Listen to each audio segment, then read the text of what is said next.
Hey guys, what's up? It's Dreadscape Gavin here, and today on the channel we're doing a Monster Hunter Rise Sunbreak build. So we're going to be taking a look at the Tempest full set, a very, very powerful armor that has a great amount of potential. So first off, as you're going to see, we're going to be using the Antique Machina dual blades because the Antique Machina dual blades are pretty good. So here it is, full set here. We're going to be using Tempest Crown, which has evade window naturally at level 5 for you. We're also going to be gemming in a blast attack here. Then we're going to be using Tempest Rose, Heavenly Scent, critical boost, level 1s is what it naturally has. We also gemmed in stun resistance, power prolonger, defense boost, which I'm going to swap out after this. Tempest Sleeves, Heavenly Scent, level 1, Laden Power, level 1. Next up from there, we're going to be using Tempest Obi, Latent Power, level 4. And then from here, Tempest Hakama, which has Heaven Scent, level 1, and a critical boost, level 2. Naturally. For our Petulance, we're going to be using Underworld Petulance. Doesn't matter whatever you're using. For Talisman Weakness, Exploit level 2 with a level 3 slot. If you have a better in slot, you can put it here. It really depends on what you have in terms of luck of draw. As you can see, we're going to be using Antique Machina dual blades because I like Blast and Poison. So full stats here. You're going to pretty much have a lot of skills at your disposal. Latent Power level 5, Evade Window level 5, Critical Boost level 3, Weakness Exploit level 3, Poison Attack level 3, Blast Attack level 3, Power Prolonger level 3, Stun Resistance level 3. The reason for that is there are a lot of 4-socket slots in this armor. Part Breaker level 3, Flinch Free level 3, Heavenly Scent, which is the new unique skill at level 3. We also have a new gem called Shock Absorber. Let me show you the full decos on here. Like I said, it has a lot of level 4 slots. So in the weapon, Tiastra Soul Jewel level 2, or if you're not using this particular build, you could put a Demon Rage Jewel, but because we're not going to have to worry about stamina depletion because of Heaven Sent, it's really better to use Tiastra Soul for what we're trying to accomplish. Next up, Blast Jewel level 4, Blast Jewel level 2, Hard Steadfast Jewel 4, Enhancer Jewel 2. The Defense Jewel 1, I'm going to swap this out. Let's just throw a Grinder for good measure here. Oh, hold on. Let me go back there a second. Had a little bit of a brain fart, you could say. Okay, let's put the Grinder Jewel there. Next up, we're going to have Hard Venom Jewel level 4, Hard Brace Jewel level 4, Shockproof Jewel level 1, Tempest Obi, as you see here. Give me 1 second. Shockproof Jewel level 1 is Shock Absorber. Basically, this jewel states that you can't flinch your opponent and vice versa, or your partner. Here, we're going to be using Enhanced Jewel 2. Also here, as you see, Destroyer Jewel plus 4. And then in this slot, Tenderizer Jewel 2, so we can have Weakness Exploit level 3 and a Part Breaker. Overall, the good part about this armor is you can gem a lot of things into it, which means it gives you a lot of flexibility.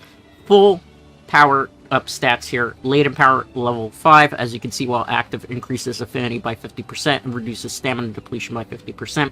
Evade Window level 5 basically allows us to dodge much farther. Critical Boost level 3, increased damage dealt by critical hits by 50%. Exploit, Weakness Exploit, same thing. When you do damage at a weak spot, you do increased amount of critical hit damage.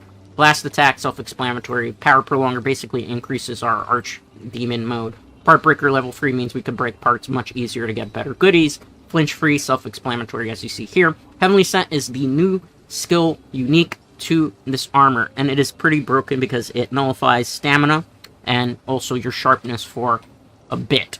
But in order to activate it, basically it says when not taking damage for a while during combat with a large monster, the effect is lost when you're knocked back or strayed too far away. So basically, when I was thinking of a proper build for this particular armor, dual blades are pretty much the forefront winner for this build because dual blades allows you to evade quite a bit, as well as deal a lot of damage. So, and the thing about dual blades in particular is it burns through a lot of stamina and sharpness. So, in my personal opinion, the Tempest armor was made with dual blades in mind.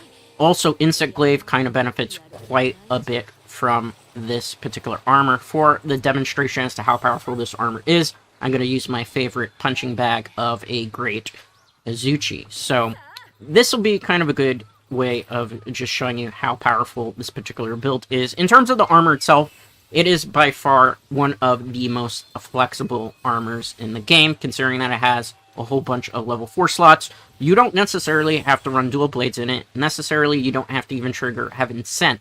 What you could do is you could use a greatsword build, you could use a gunlance build, you could use a light bowgun build, you could put a hammer on here. The fact that it kind of reminds me of the Fatalis armor from Monster Hunter World Iceborne, in the sense that it gives you a lot of sockets to be able to play around with, something that not a lot of armors have in terms of its freedom, is what its major draw is. Now, some people have been harping about the Risen Shagura armor, which that is the Prudence armor set. Prudence armor set, for all intents and purposes, is one where if you really like abusing some of the more metagame things that are available, such as Bloodlust, and the new skill that increases the amount of damage you do during Frenzy, that is a pretty good option. However, unlike Heavenly Sent, which has really good resistances overall, for the exception that it is, you know, minus 25 to Dragon, Prudence has a lot of other negative resistances, which will put you in a not-so-great position if you're not very good at dodging and avoiding monsters' attack. But basically, how I put it is, Tempest is the comfy version of the true endgame armor of this generation of Monster Hunter games, while Prudence is more of an all-on attack build. We will be covering Prudence. So, when it comes to the Heavenly Sent armor, one of the things that you're going to want to do, obviously, is avoid, whenever possible, taking hits or getting knocked back. As you see there, I just was able to activate the effect. So, because I have activated the effect, now my sharpness does not deplete, as well as my stamina. So, for all intents and purposes, as long as you can avoid getting hit, this includes by a little monster, or being knocked back by, as you saw there, a tail strike, you can pretty much run around with infinite stamina, which is why I said dual blades is pretty much the way that you're going to want to go. Let's see if we can get the dodge here. We did. Okay, so we're going to basically target the monster's weak spots. For those of you who are not familiar, basically with this build, what you want to do is always be targeting wherever you see yellow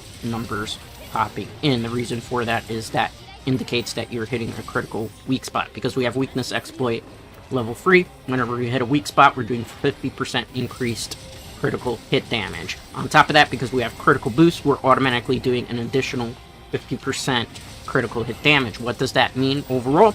You're doing 100% critical hits with this weapon 100% of the time if you are hitting a weak spot. Now, on top of that, because the Tempest armor naturally has the evasion +5 skill, we are able to avoid a lot of hits, dodge out of the way pretty easily, and for the most part are able to maintain the Heavenly Sent being active. As you can see here, we already have the monster in blue, which means we are going to be able to capture him not capture it. We could capture it if we want to, but we are going to go for the kill. On average, if you're not killing a monster with this armor, in low-level monsters, it should take you no longer than about 4 minutes. High-level monsters, I'm assuming it'll probably take you, depending on your skill level, between 6 to 8. High-level monsters, I mean like a Rathian or a Rathlos. Now, for true endgame monsters, you're going to see somewhere between, it depends.